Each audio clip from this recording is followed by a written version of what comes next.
군고구마와 찐빵 등 겨울 간식을 한자리에서 즐길 수 있는 축제가 열렸습니다. 순창 폐기물 공장이 만든 퇴비에서 기준치가 넘는 중금속이 나와 논란인데 또 다른 종류의 퇴비에서 다시 기준치 이상의 중금속이 검출됐습니다. 벼랑 끝 위기에 몰렸던 군산 경제가 전기차 산업부와 군산형 일자리로 재도약을 누리고 있습니다. 편안한 시간 보내고 계십니까? JTB 8시 뉴스입니다. 군고구마부터 찐빵, 호떡까지 겨울철 대표적인 먹거리들을 한데서 즐길 수 있는 축제가 열렸습니다. 완주의 특산물인 곶감을 맛보고 즐기는 자리도 마련이 됐는데요. 맛있는 겨울 축제 현장을 주혜인 기자가 다녀왔습니다.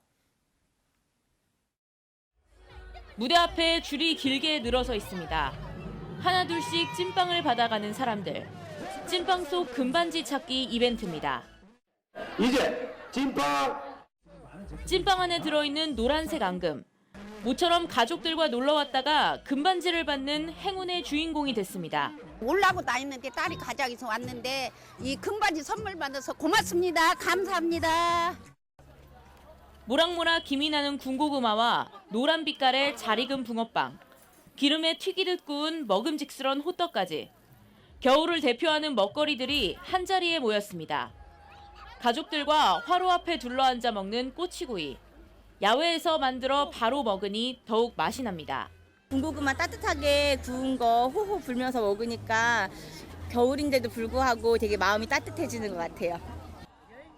대둔산의 차갑고 신선한 바람을 맞아 쫄깃함과 달콤함이 일품인 완주 곶감. 임금님께 진상했던 곶감을 맛보고 즐기는 축제의 장이 열렸습니다. 검은빛이 특징인 흑곶감부터 말랑말랑한 식감의 감말랭이까지 하나씩 맛보고 비교하는 재미가 있습니다.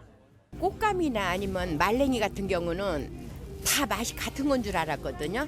근데 개개인의 기술에 따라서 차이가 많이 있고 너무 맛있어가지고 많이 사가려고 그래요. 올해로 6번째를 맞이한 완주 곶감 축제는 내일까지 대둔산 도립공원 일원에서 열립니다. JTB 뉴스 주혜인입니다. 순창의 한 폐기물 공장에서 악취로 주민들이 고통을 겪고 있는 가운데 공장이 만든 퇴비에서 기준치가 넘는 중금속이 검출됐다는 소식 전해드렸는데요. 취재 결과 다른 종류의 퇴비에서 또다시 기준치가 넘는 중금속이 나와서 재차 영업 정지 처분이 내려졌는데 업체가 이의 신청을 한 것으로 드러났습니다. 나금동 기자가 보도합니다. 축산 분뇨, 동식물 잔재물 등으로 퇴비를 만드는 폐기물 재활용 공장. 지난 3월 이 업체의 가축분 퇴비에서 구리와 아연이 기준치 넘게 검출돼 3개월의 영업 정지와 폐기 처분 명령을 받았습니다. 그런데 2달 전 일반 퇴비 검사에서 아연이 또 기준치를 넘어 3개월의 영업 정지 명령을 추가로 받은 것으로 드러났습니다. 냄새가 너무 악취가 너무 심하기 때문에 호흡곤란이 올 정도로 숨을 못 쉬고 생머리가 너무너무 아프거든요. 그러니까 또 검사에서 중금속까지 나온다고 하니 건강이 제일 문제가 되고. 하지만 업체는 표본 채집을 할 때 의원들이 들이닥쳐 주먹국으로 채취해갔다며 이의를 신청했습니다. 하는 것조차도 방법이 틀렸으니까 너네는 거기에 대해서는 우리한테 공문을 띄워라. 그럼 우리는 거기에 대해서 반박을 해야겠다. 절차를 끌 때부터 그는 불법적으로 완전히 안 된 것을 떠갔으니까. 전문가들은 주로 가축분뇨에서 나오는 구리와 아연은 다른 중금속보다는 독성이 약하지만 토양을 오염시키고 거기서 자란 작물은 물론 사람에게도 영향을 미친다고 지적합니다. 토양에 지속적으로 살포시 토양 내에 중금속이 축적되는 현상이 있습니다. 이럴 경우 작물에 성장이 좀 저해가 있을 수 있고요. 또 작물을 통해 가지고 인간한테 중금속이 좀 이동하는. 더구나 이 업체는 가축분 퇴비를 폐기 처분할 때 일부를 자신의 밭에 뿌리고 순창군은 이를 알면서도 묵인한 것으로 드러난 상황. 이 업체의 퇴비에 대한 추가 검사 결과는 다음 주쯤 나올 예정입니다. JTB 뉴스 나금동입니다.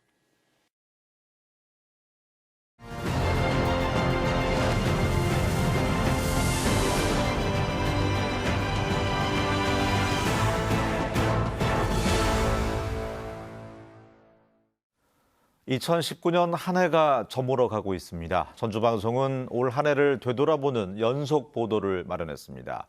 오늘 그 첫 번째 순서로 조선소 가동 중단과 GM 공장 폐쇄로 벼랑 끝 위기에 몰렸다가 전기차와 군산형 일자리로 희망의 불씨를 피우고 있는 군산 경제를 살펴봤습니다. 하원호 기자입니다. 한 번 충전에 520km를 달릴 수 있는 전기차입니다. 차량의 상태를 한눈에 보여주는 대형 디스플레이는 손짓만으로 조작이 가능합니다.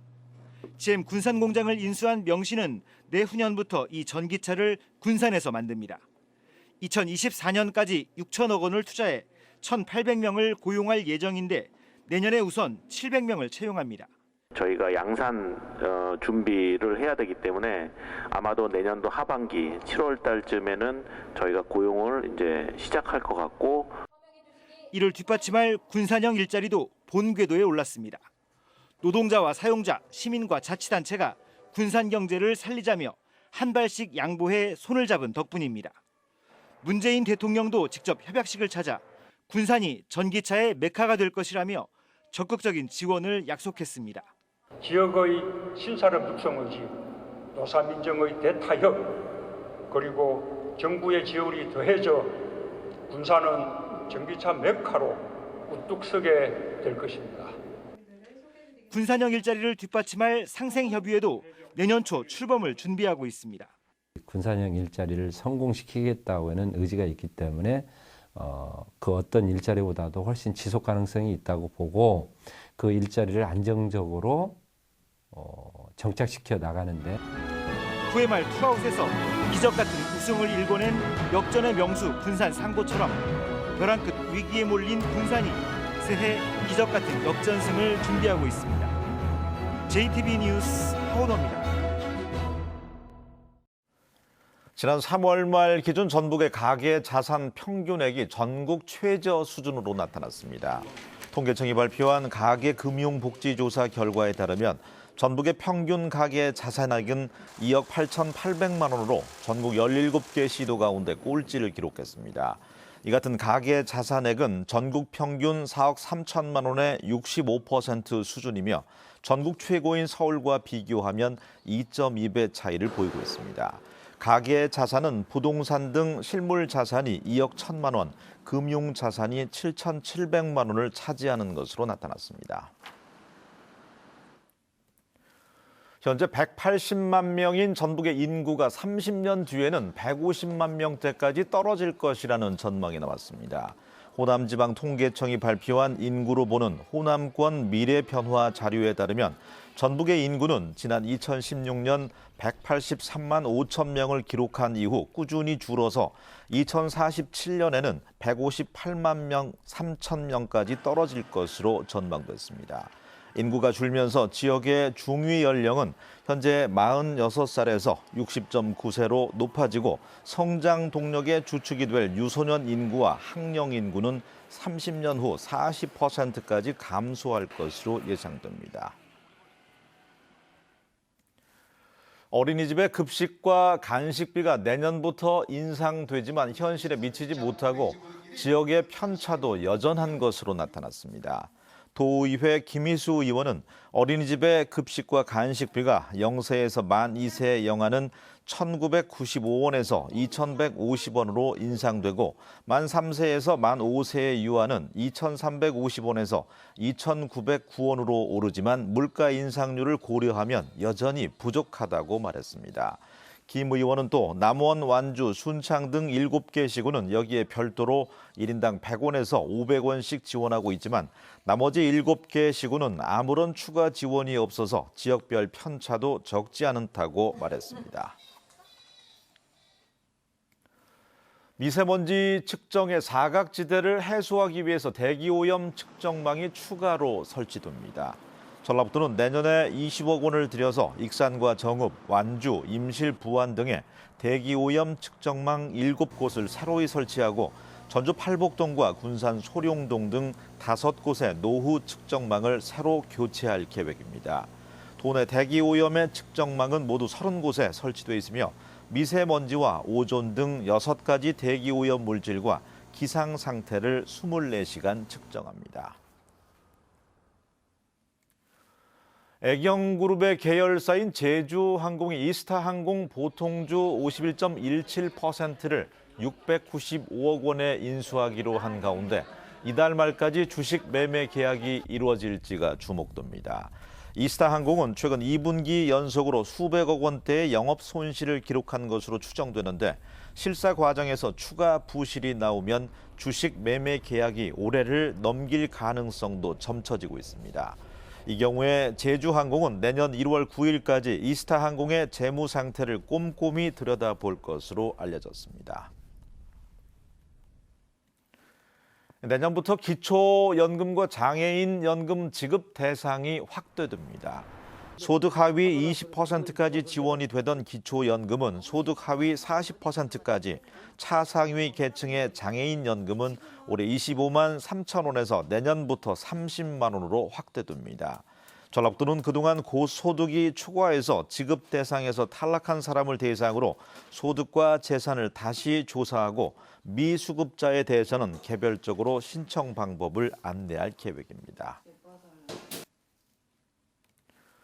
오늘 아침 9시쯤 전주시 여의동 한 음식점에서 불이 나서 2시간 만에 진화됐습니다.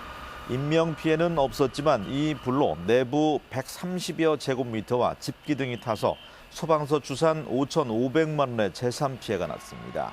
경찰과 소방당국은 영업 전 준비 과정에서 음식을 만들다 불이 난 것으로 보고 업주 등을 상대로 정확한 사고의 원인을 조사하고 있습니다. 24절기 가운데 밤의 길이가 가장 길다는 동지이자 휴일인 내일은 대체로 구름이 많다가 오후부터 차차 맑아지겠습니다. 아침 기온은 전주가 영상 1도, 익산 영하 2도, 임실 진안은 영하 3도로 오늘보다 4도가량이 높겠습니다. 한낮의 기온은 8도에서 11도로 오늘보다 5도가량이 높아서 포근하겠습니다. 중국발 미세먼지의 영향으로 대기의 질 농도는 나쁨 수준을 보이겠습니다. 모레는 아침 한때 약하게 비나 눈이 오겠고 다음 주는 고기압의 영향으로 가끔 구름이 많은 가운데 큰 추위는 없겠습니다.